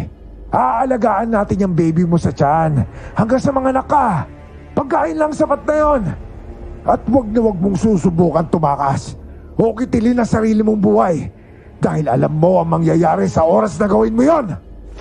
Bakit mo ba ito ginagawa? Anong kailangan mo? Pwede naman tayo mag-usap eh. Papakinggan kita, iintindihin kita. Elmer! Elmer, buksan mo tong pinto, Elmer! Pero wala nang naging tugon. Tuluyan akong napayukyok sa katawan ng pintuan. Habang patuloy na kinakatok yon, nananakit na yung mga kamay ko. Naninikip na din ang dibdib ko. At halos hindi na ako makahinga. Pinaghalong panik, takot at pagkalito ang nararamdaman ko noon. Hindi ko alam kung binabangungot lang ba ako. Dahil hindi ko talaga matanggap na nangyayari yun sa akin. Nilansi lang ako ni Elmer para maitanan niya at tuluyang madala doon. Hindi ako pwedeng makulong dito. Hindi sa ganitong klaseng lugar kasama yung mga nilalang na yun. Hoy! Kayo! Sa oras na makalabas ako dito, uubusin ko kayong lahat, Elmer! Papatayin ko kayong lahat, tandaan niyo yan! Pero gaya kanina ay nanatiling walang kakilos-kilos mula sa labas. Hanggang sa tuluyang mapagod ang katawan ko. Napaupo na lang ako at natulala. Tanging mata ko na lang ang gumagalaw at gumagala sa kabuuan ng saradong kwarto. Sinusuri kung may magagawa ba ako para makalabas doon. Pero mukhang imposible dahil solid na mga kahoy ang dingding, habang napakataas naman ng bubong. Kahit subukin kong akyatin yon, hindi ko magagawa dahil walang matutuntungan. Kung ano man ang balak gawin sa akin ni Elmer, wala pa akong ideya ng mga panahong yon. Hiling ko lang noon kung hindi man ako makalabas doon, sana buhayin niya kami ng anak niya. Nakahiga na ako sa malamig na lapag nang bigla ay maramdaman kong nag-vibrate ang cellphone ko. Doon sa bulsa ng suot kong jogging pants.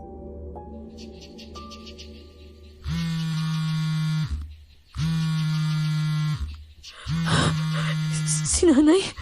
Tumatawag si nanay. Ibig sabihin may connection dito. Hello? Hello, Nay? Hello, Cherry. Hello, Cherry, anak. Hello? Hello, Nay? Hello, Nay. Hindi ko po kayo masyadong marinig. Hello? Nay, iligtas niyo po ako dito. Nay, pakiusap po, hanapin niyo ako. The subscriber cannot be reached. Please try again later. Hindi. Nay, pakiusap mag-send ka.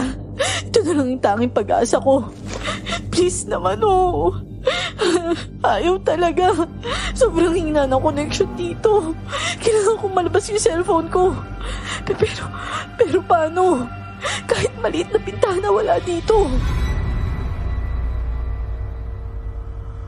Nauubos na ang pag-asa kong makatakas ulit. Nagsisisi ako kung bakit natulog pa ako ng nagdaang gabi.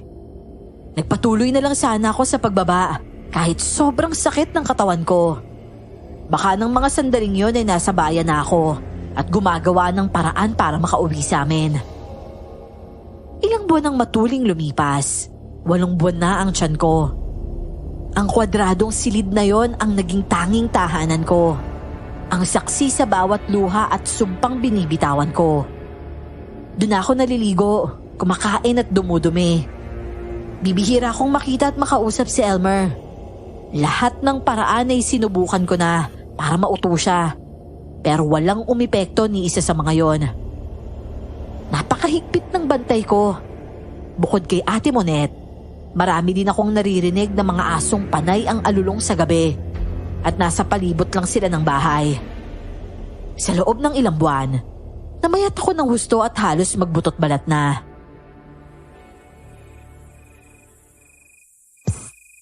Ate Cherry, nakauwi ka na pala?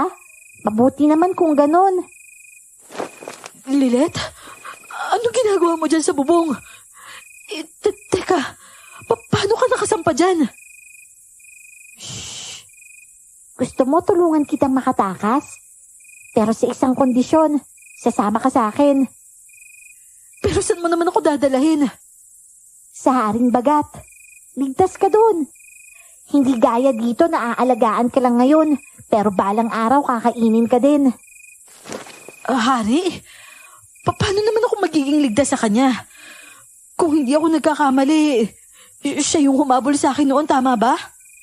Oo, siya ang hari ng lahat ng mga aswang dito. At isang karangalan na pagtuunan ka niya ng pansin, ate. Kaya kung ako sa'yo, sumama ka na lang sa akin kesa manatiling nakakulong dito.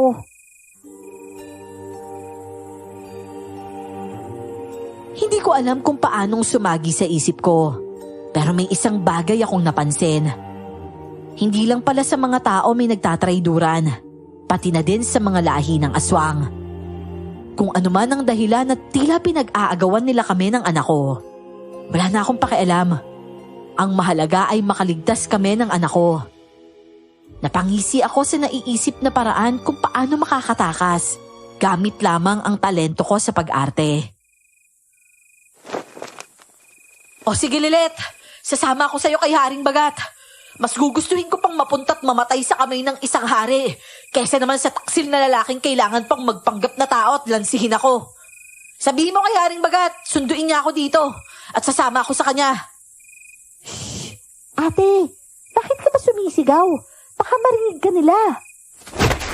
Sinasabi ko na nga ba't isa kang alagad ni Bagat? Halika nga ditong bata ka at tuturuan kita ng leksyon.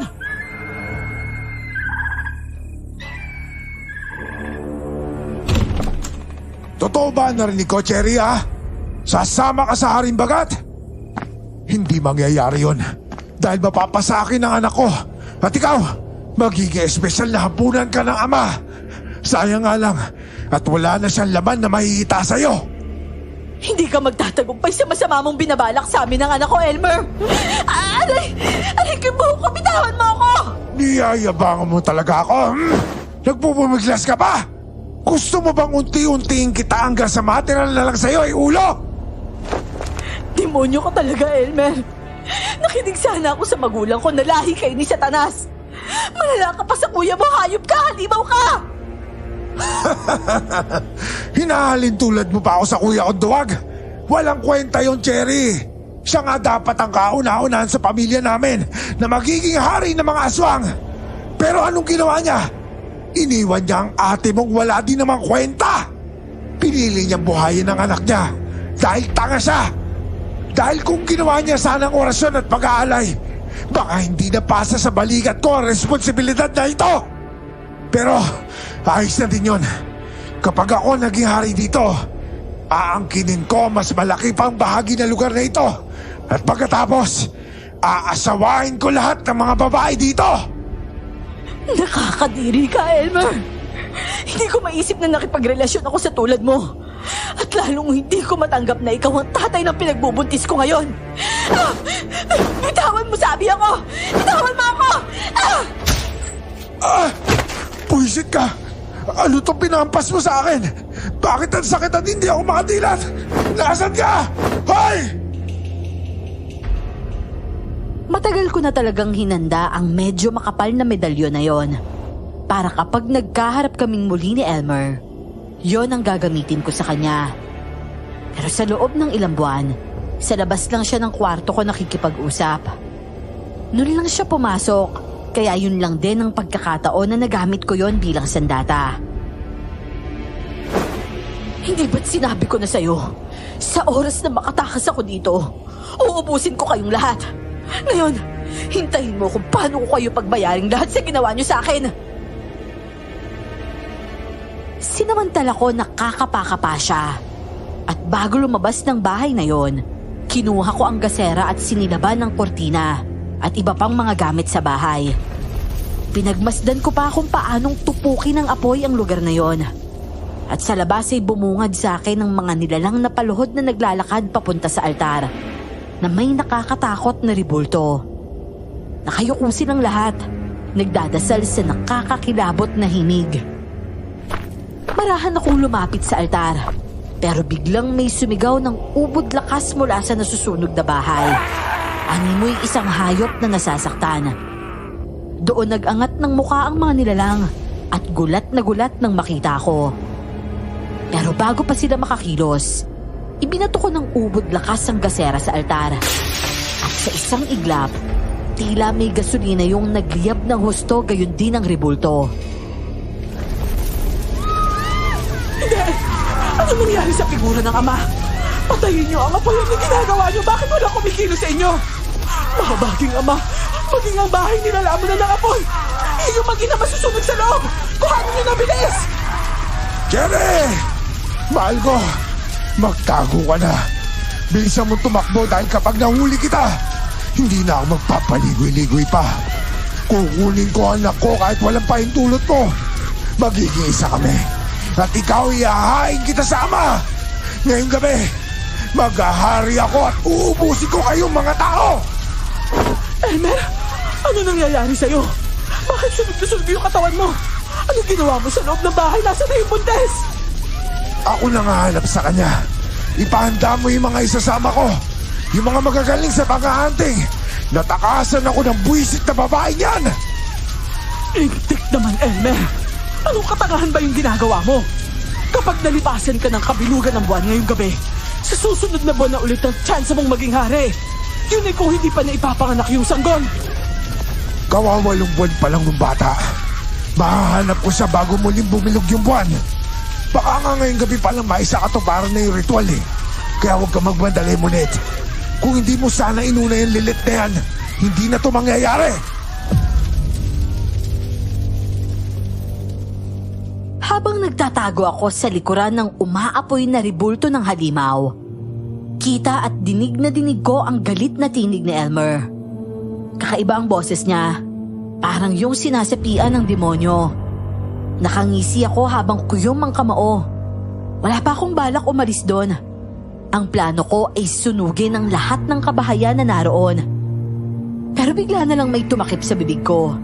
At para akong papel na binitbit palayo sa lugar na yon.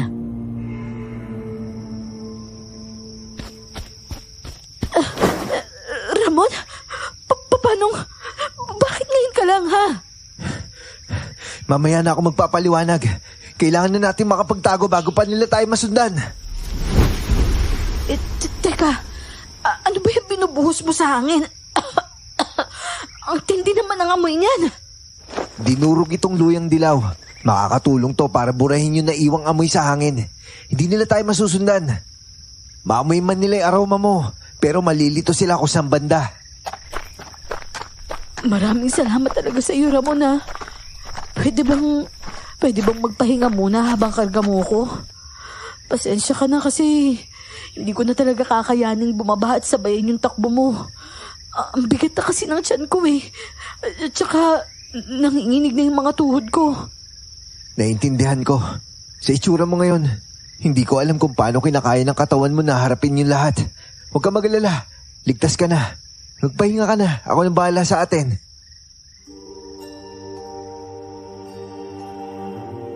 Sa loob ng napakaraming buwan ay yun ang kauna-unahang salita na nagawang pakalmahin ang kalooban ko. Payapa akong inihilig ang ulo ko sa dibdib ni Ramon habang tumatakbo siya. Inalis ko muna ang isip sa kasalukuyang nangyayari sa paligid ko at nagpahinga ako. Hindi ko na malayang nakatulog na pala ako. Sobrang napahimbing ang tulog ko noon na hindi ko na namalayang naiakyat na pala ako ni Ramon sa treehouse niya. Grabe Ramon, ang galing naman itong bahay mo. Paano mo nailagay yung bahay na to sa gitna ng makakapal na dahon? Pati na rin yung naglalakihang sanga. Isa to sa inasikaso ko habang nakakulong ka doon. Alam ko naman na hindi ka nila magagawang saktan eh. Hindi ko lang akalain na papayat ka ng husto. Kanina, plano ko na talaga iligtas ka bago masa katuparan ni Elmer yung ritual. Pero pinahanga mo ko, Cherry, dahil nagawa mo iligtas yung sarili mo. Ganun ba? Kaya ba nandun ka din kanina? Oo, napakahusay ng ginawa mo. Pero huwag ka maglala, lumipas na yung kabilugan ng buwan. Pero asahan mo mas magiging matindi yung paghahanap nila sa'yo. Dahil hindi papayag yung pamilyang yun na hindi maging ganap na hari si Elmer. Eh anong gagawin ko? Matutulungan mo ba akong umuwi? Sa totoo lang, Cherry, imposible makalabas tayo dito. Pasensya ka na, ha? Sa bagay na yun, wala talaga akong kontrol eh. Marami yung mga aswang at hindi lang naman lahi nila Elmer yung naghahanap sa iyo eh. Pati na din yung kasalukuyang hari nila. Nakabang sa iyo yun simula nung una. Ang plano niya, unahan si Elmer nang sa gayon. Hindi matuloy yung ritual at hindi siya mapalitan sa pwesto. E paano pala yung gagawin ko ngayon? Mamamatay na lang ba ako ditong nagtatago? Sa ngayon, aalagaan muna siguro kita. Tsaka palalakasin. Di mo kakayanin mga anak kung ganyan kakapayat eh. Kailangan natin maganda parehas. Kailangan natin silang labanan balang araw. Sinangayunan ko si Ramon. Napakarami pa naming napag-usapang plano. At ang dami ko ding nalaman. Dahil nanghihina pa nga, si Ramon ang nag-asikaso sa akin. Napakaalaga niya at maalalahanin. Sa loob lang ng ilang linggo ay nakita ko na ang pagbabago sa itsura ko. Bumalik na ang sigla ko at nagkalaman-laman na din ako. Pero ang hindi ko inaasahan sa lahat ay ang ginagawa niyang pagkausap sa bata na nasa tiyan ko. Bagay na dati pinapangarap ko lang na gagawin ni Elmer.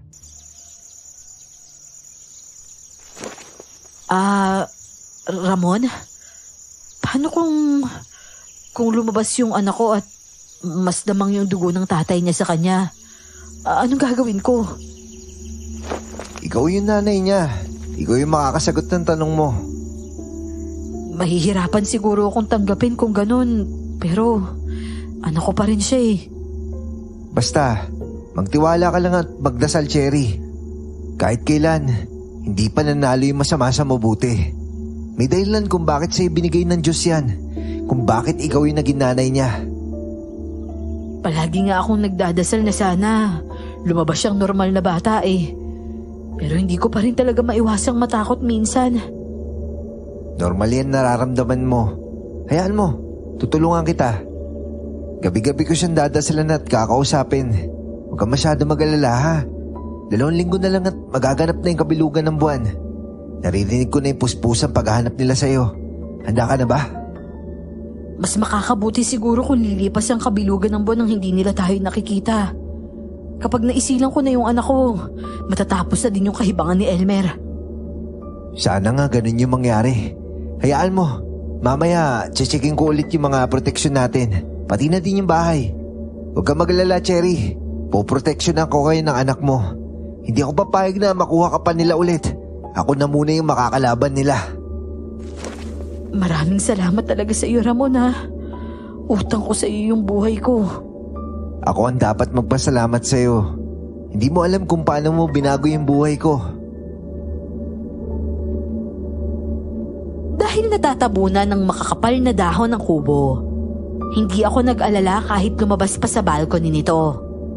Walang makakakita sa akin mula sa ibaba o sa itaas. At ito na siguro ang pinakakomportableng bahay na natirahan ko. Sapat na pagkain at maingat naming tinitipid ang tubig. Tila sadyang ginawa ang kubo bilang proteksyon namin. Sa kabila ng pagsasama namin ni Ramon sa iisang bubong, ni minsan ay hindi ko naramdaman ang pagnanasa niya sa akin. Marespeto siya at alam ang salitang boundaries, kaya lalo akong humanga sa kanya.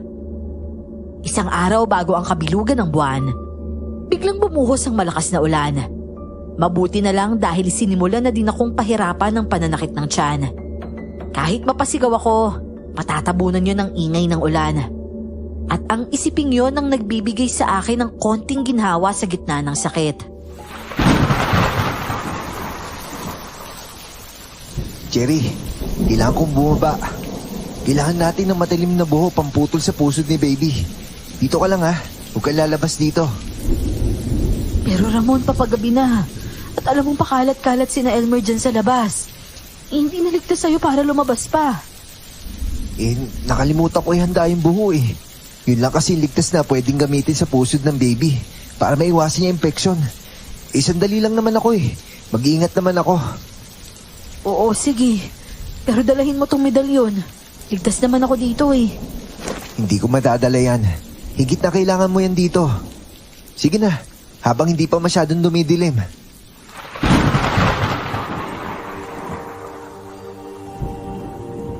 Nagulat ako nang bigla na lang niyang abutin ang bato ko at hagkan ako sa noo. Nangunot ang noo ko noon at sa di malamang dahilan, kinabahan ako. Gusto kong magsalita pero natameme ako dahil hindi ko inaasahan na gagawin niya yon. Matamis pa siyang ngumiti sa akin bago bumaba ng treehouse. Ramon, hihintayin ka namin ni baby ah. Pakiusap, bumalik ka sa amin. Ano ka ba? Siyempre babalik ako. Pumasok ka na sa loob, nababasa ka na. Baka magkasakit ka pa niyan. Sige na. Ramdam kong nababasa ako ng ulan pero ikinatuwa ko na din yon. Dahil dun ko hinayaang sumabay ang luha ko.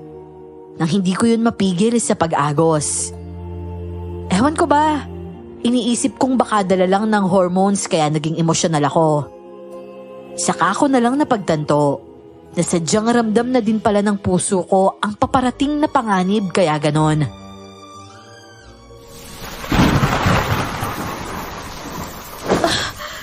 Elmer? Ikaw nga ba yan? Anong ginagawa mo dito?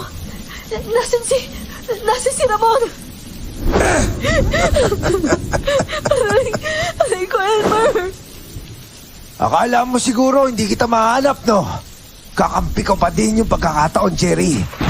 Akalain mo nga naman, oh. Nakita pa kita bago lumabas ang pinakabilog na buwan sa taong ito. Mas magpapalain ako ng ama. Hindi ka magtatagumpay sa plano mo, Elmer. Hindi! Aray! Sakit, bitawan mo ako! Tigilan mo na yung kakapiglas. Lalo ka na masasaktan eh. Gusto mo bang mamatay na may dinaramdam na baling buto? Pakiusap, Elmer. Huwag mo gawin sa amin to ng anak mo. Maawa ka! Kayo lang ang katuparan ng pangarap ko at ng lahi namin. Isipin mo na lang, nagsakripisyo kayo ng anak mo para sa akin. Para sa ikakaganda ng buhay ko, di ba? Ganun mo ko kamahal.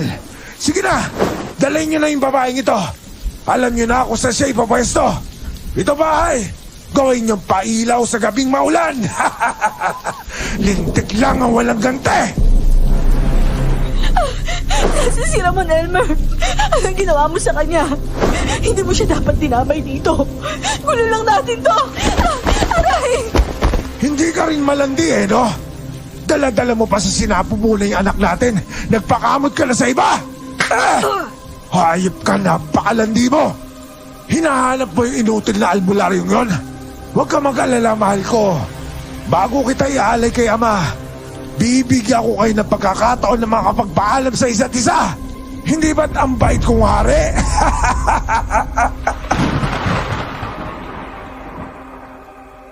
Sapilitan akong kinaladkad ng mga kasama ni Elmer. Malalakas sila at may nakakasukang amoy. Maging si Elmer hindi ko na makilala dahil sa sunog niyang muka. Habang hatak nila ako palayo, napanood ko ang treehouse namin ni Ramon na nilamon ng apoy. Handa naman kami ni Ramon sa ganitong panganib, pero hindi ang sabay na pagbilog ng buwan at panganganak ko. Wala akong lakas lumaban sa tindi ng sakit na nararamdaman ko. Gayunpaman, umaasa ako na tinatakot lang ako ni Elmer at ligtas naman talaga si Ramon. Pagdating namin sa lungga ng mga aswang, tuluyang gumuho ang mundo ko. Nakita ko si Ramon, nakatali, bugbog sarado at halos wala ng malay. Dali-dali ko siyang nilapitan, itinaas ang nakayukong mukha niya. Napaiyak ako noon, sarado ang isa niyang mata at duguan ang bibig. Pero nagawa pa rin niyang ngumiti sa akin.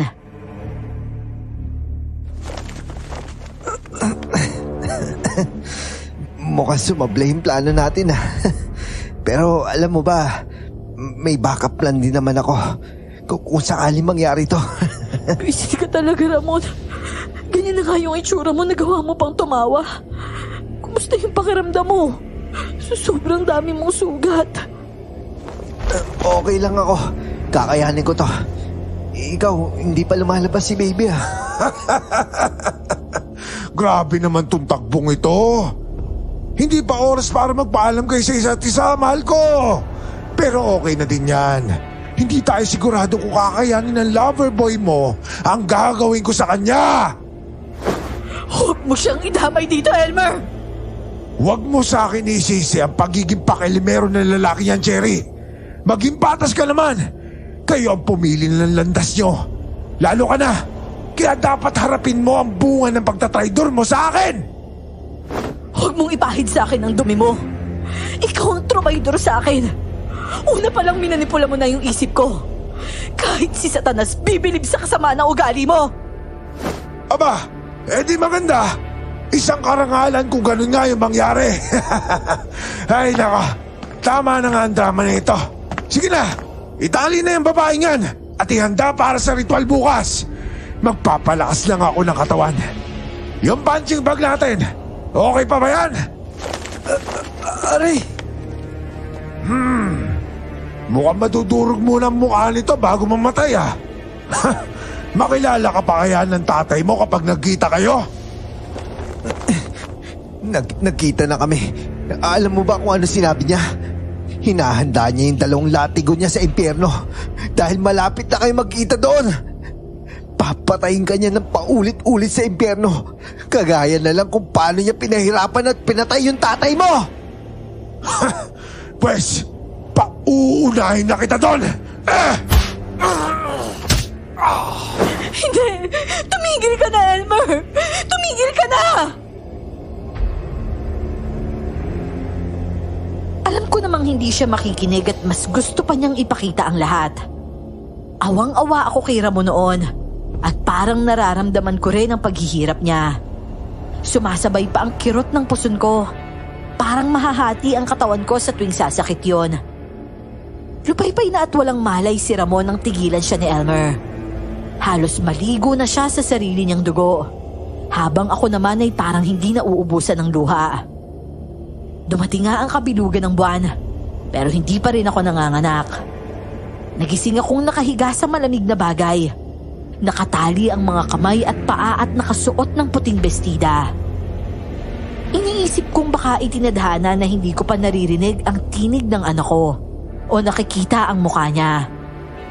Kung mawawala man siya sa akin, mas madali yung matatanggap ng isip ko kahit bago man lang din ako mamatay.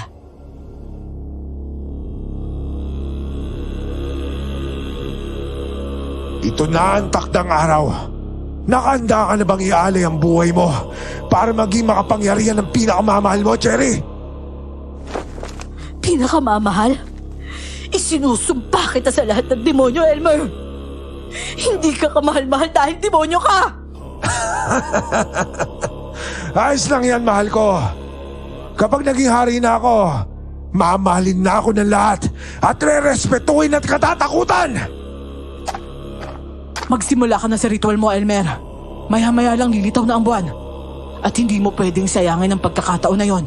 Sige na, nasa likuran mo lang kami. Dinudugo na siya kanina pa at malapit na ding lumabas yung sanggol. Diyos ko po, kung ito na po talaga ang plan mo para sa akin, pakiusap bigyan niyo po ako ng tapang na tanggapin to ng maluwag sa puso ko. Ikaw na po ang bahala sa buhay ko. Itinataas ko na po lahat-lahat sa iyo, Ama. Manahimik ka dyan kung ayaw mo unahin ko ang buhay mo bago yung anak mo. Teka muna sandali! Huwag ka muna magsimula! May bisita ka ba, Elmer? Sinong... Haring Bagat? Anong ginagawa mo dito? Hindi ba't bawal ka makisali sa ganitong mga ritual? Ano ka ba naman, Elmer? Dapat nga ako iniimbita mo, hindi ba? Gusto ko mapanood kung paano mo ako papalitan. Malay mo, baka makaisip ako na pigilan ka. Paano ka nadala na isang mortal dito sa lugar na to? Hindi ka na babagay dito! Bumalik ka sa kaharian mo! Tama ba yung inaasal mo, Elmer? Ako pa din yung hari. Dapat mo ako igalang at yukuhan. Nauubos na yung oras, Elmer. Papalabas na yung buwan. Tama! Magsimula ka na. Manonood ako. Haring Bagat, sa'yo ko gusto sumama. Iligtas mo ako dito. Ayoko mamatay sa kamay ng walang kwentang nilalang na to. Magiging makahulugan lang ang pagkamatay ko kung sa mga kamay mo. Pakiusap, Haring Bagat, iligtas mo ako. Talaga? Eh dapat kasi una pa lang nung kinukuha kita, sumama ka na sa akin. Binigla mo kasi ako nun eh. Sana kinausap mo ako at pinaliwanag mo sa akin. Hayaan mo bang isang tulad ng lalaking yan napapalit? Hindi! Hindi mo makukuha si Jerry! Pag-aari ko kayo ng anak natin! Tignan mo nga naman oh. Ito na ang sinyalis na hinihintay ko. Kung ilalaban ko ba ang trono, magpapaubayan na lang. Eh paano ba yan? Ang alay mo mismo ang namili kung kanino niya ibibigay ang kanyang buhay. Hindi mo siya papakawalan, Elmer. Magkakamatay muna tayo, Bagat. Sa napakahabang panahon na mayagpag ang lahi nyo. Kahit yung lahi namin talaga ang dapat nasa posisyon nyo. Hindi ako susuko hanggat hindi napapasa sa akin yung trono. Kung gayon, pahabain pa natin ang ritual na to. Sige, walang problema. Hindi! Ang buwan, Elmer! Ang buwan! Hindi! Magiging akin ang anak ko! Akin ang anak ko! Anong nangyayari? Nasaan yung liwanag ng buwan? Hindi! Hayop ka talaga, Bagat! Hindi ka lumalaban ng batas! Hindi ka magtatagumpay na palitan ako! Hungang! Jerry, kakalaga na kita habang nagkakagulo sila. Tumakbo ka sa ilalim ng yungit na ito. Tawirin mo ang malakas na talon. Sa loob nun, ligtas ka. Nandun si Ramon at ginagamot na matad ng bruha. Naiintindihan mo ba yung bilin ko? Opo, Lolo. Naiintindihan ko po. At ano sa palagay mong ginagawa mo, hatanda? Lumayas ka dito! Ah! Hindi! Bakit mo hinagi si Lolo Boning? Napakabagal talaga ng magkapatid na yun pagdating sa babae. Kung hindi nila magawa ng tama, first ako nang gagawa. Total kalahi ko naman ang ama ng sanggol na yan. Maaring gantimpalaan at payagan ako ng ama na maging reyna. At pinuno na rin kapag natapos ko na ang ritual. Ang hindi alam ni Monet, tanggal na ang tali sa mga kamay ko dahil iniwan doon ni Lolo Boning ang labaha. Bago pa man siya ihagis ng babaeng yon, nasalag ko ng medalyon ng kutsilyong itatarak niya sana sa tiyan ko. At pagkatapos ay ginamit ko naman ang hawak na labaha para ipanaksak sa dibdib niya. Tumagas ang dugo doon na parang gripo at halos paliguan pa ang mukha ko. Nalasahan ko pa ang mainit-init na dugo ni Monet bago ako tumayo para kalaga naman ang mga paa ko. Naglalaban pa din noon si Nagabat at Elmer. Para silang mga hangin na humahampas sa bawat sulok ng yungib na yon. Habang ang mga alagad nila, kanya-kanya din ang angilan at suguran. Lolo Maning! Lolo, bumangon po kayo! Bilisan niyo po! Tatakas po tayo! Lolo! Lolo! Masaya akong naligtas kita, Iha. Maraming salamat sa 50, ah. Napakain ko yung apo ko nun na maayos na pagkain. Sige na, umalis ka na at iligtas mo ang anak mo at iyong sarili. Hindi! Hindi, Lolo! Hindi ko kayo magagawang iwanan dito! Tumayo na ho kayo dyan! Tara na! Pero, Ineng, hindi mo gugustuhin masarahan dito. Paglabas mo, babagsak na yung napakalaking bato mula sa itaas. Hinanda yun ng mga tao. Pwede bang hanapin mo si Sandra? Siya yung aking apo. Kilala siya ng purok magalang. Pakainin mo siya at saka painumin. Pero Lolo! Umalis ka na bago pa nila mahalatang wala ka na. Sige na! Hindi ko siya mahatak dahil napakabigat niya naman talaga. Idagdag pa na may kalayuan ng bukana ng yungid na yon. Mabigat man sa loob, paika-ika akong tumakbo palabas. Bit-bit ang pangakong aarugain ko kung sino man ang Sandra na sinasabi ni Lolo. Sapo ko noon ang puson habang tumatakbo dahil kumikirot na naman siya. At sa pagkakataong yun ay mas tumitindi pa. May sandaling napapahinto ako para huminga ng malalim hanggang sa kusa na akong napapaire. Saktong narating ko ang bukana ng kuweba. Hindi, anak. Hindi. Huwag muna pakiusap. Huwag dito. Hindi ko alam ang gagawin ko. Diyos ko, patnubayan niyo po ako. Habang nagpapahinga sa bukana ng yungib, narinig ko ang malakas na tunog ng gumugulong na bato. Pagtingala ko, nakita kong pabagsak ito sa bunganga ng kuweba. Dali-dali akong tumalon sa tubig para makaligtas. Dediretso sana ako sa pampang, pero may mga aso doon na galit na galit. Wala na akong nagawa at pinili kong sumisid pa ilalim, papunta sa lugar na sinasabi ni Lolo Boning. Madilim sa ilalim pero may kokonting liwanag akong nakikita. Lumangoy ako papunta doon, pero biglang sumakit at nanigas ng husto ang tiyan ko. Kusa akong napaire, at sa hindi ko inaasahan, napaanak na ako sa ilalim ng tubig. Kitang-kita ko kung paano siya lumabas mula sa katawan ko. Hinawakan ko siya at pinagmasdan, at pakiramdam ko'y nawala ang lahat ng takot ko at pagod. Nang maramdaman kong kinakapos na ako ng hangin, kahit nang hihina na ay pinilit kong abutin ang liwanag sa itaas.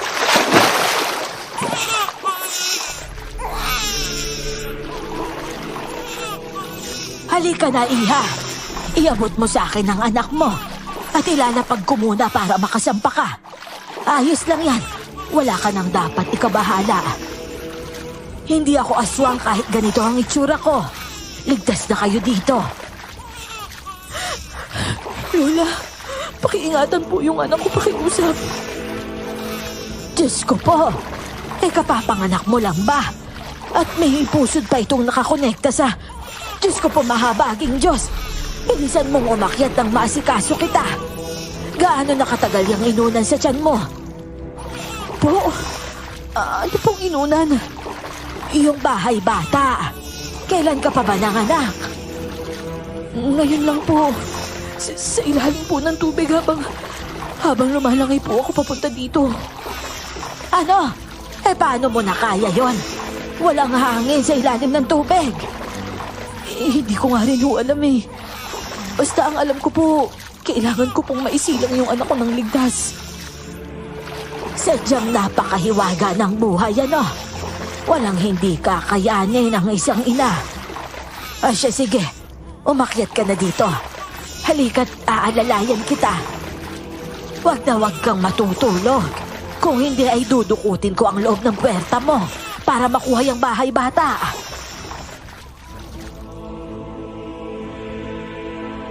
Kahit hinang-hina ay hindi ko ginawang matulog. Sa awa ng Diyos ay kusa namang lumabas sa akin yung sinasabi ni Lola. Pagkatapos nun, talagang hindi ko na kinaya. Nakatulog na ako ng tuluyan. Cherry? Cherry, gising na. kailan ng dumedi ng baby natin, no? Gising na, huy. Ramon? Ramon, ikaw nga. Oo, ako nga. Kailangan mo lang pakainin yung baby mo, Cherry. Ito, ilalapag ko na siya sa tabi mo. Kumusta ka? Magang-maga pa din yung katawan at mukha mo, ha? Ako, hindi mo ko dapat inaalala. Ikaw itong nanganak at nangangailangan ng lakas. Teka lang ha. Nagluto si Nanay Balay ng sinabawang dahon ng kamote. Mabuti daw sa'yo yun. Teka lang ha, kukuha ko. Oh, ba't ka naman umiiyak? Kasi, buhay kagaya ng sabi ni Lolo Boning. Ang akala ko kasi wala ka na eh. Ha? Pwede ba yun? Mamamatay siguro ako kung hindi ako nasagip ni Lolo Boning at dinala dito kay Nanay Balay. Buhay ako at ikaw din. Lalo na pati si baby. Kaya huwag ka na malungkot. Tapos na yung laban. Habang buhay na sila nakakulong sa batong yon, doon na sila mamamatay. Hindi naman ako malungkot eh. Masaya nga ako dahil hindi ko akalain na bububuhay pa tayo. Hindi naman to panaginip lang, di ba? Halika dito. Oh, paano naman magiging panaginip to? Tignan mo, nahawakan kita oh. Ayan, nayayakap. Tapos, nahalikan. Paano naman naging panaginip to? Basta, wala na akong pakialam. Ang mahalaga, magkakasama tayo. Pagkatapos ng nakakapagod na pakikipaglaban, manatili lang na buhay. Wala nang masasarap pa ang magising sa napakagandang tanawin na yon. Ang akala ko nga talaga, panaginip lang yon at patay na ako. Pero heto't nakakapagbahagi pa nga ako sa channel ninyo ngayon. Ilang araw kaming inalagaan ni Lola Balay. Mapagkalinga po talaga siya. Napakabait at sa kabila ng edad niyang yon ay malakas pa din. Doon ay tuluyan kaming nakarecover ni Ramon. Makalipas ng 3 linggo, itinuro niya din sa amin ang lagusan mula sa tinitirahan niya at daan papunta sa kabilang bahagi ng bundok, pababa sa komunidad ng mga tao. Nasa barangay na si Sandra. Doon nyo na lang siya sunduin, ha? Pinaliguan na yun doon at binihisan. Maraming salamat sa gagawin ninyong pag-aaruga sa batang yon. Kung mahaba-haba pa sana ang magiging buhay ko, ako na lang sana ang bahala sa kanya. Naku Lola, wala ho ito sa sakripisyong ginawa ni Lolo Boning para sa amin. Buong buhay po ako magpapasalamat sa kanya. At sa inyo rin po. Ayaw niyo po ba talagang sumama sa amin, Lola? Nako hindi na. Mas gusto ko sa bahay bato ko. Payapa ako doon. Kahit doon ako mamatay, walang problema. Babalik lang naman sa kalikasan ng katawan ko, hindi ba? Siya, lumakad na kayo para hindi naman kayo abutin ng init sa daan. Ang bata ay pandungan ninyo, ha? Ingatan mo ang pamilya mo, Ramon. Pagkatapos po ng lahat, syempre naman ho, ingatan ko sila na parang babasaging kristal. Paano ho, Nay? Mauna na po kami, ha? Palagi po kayo mag-iingat dito. Bibisitahin naman namin kayo madalas, eh.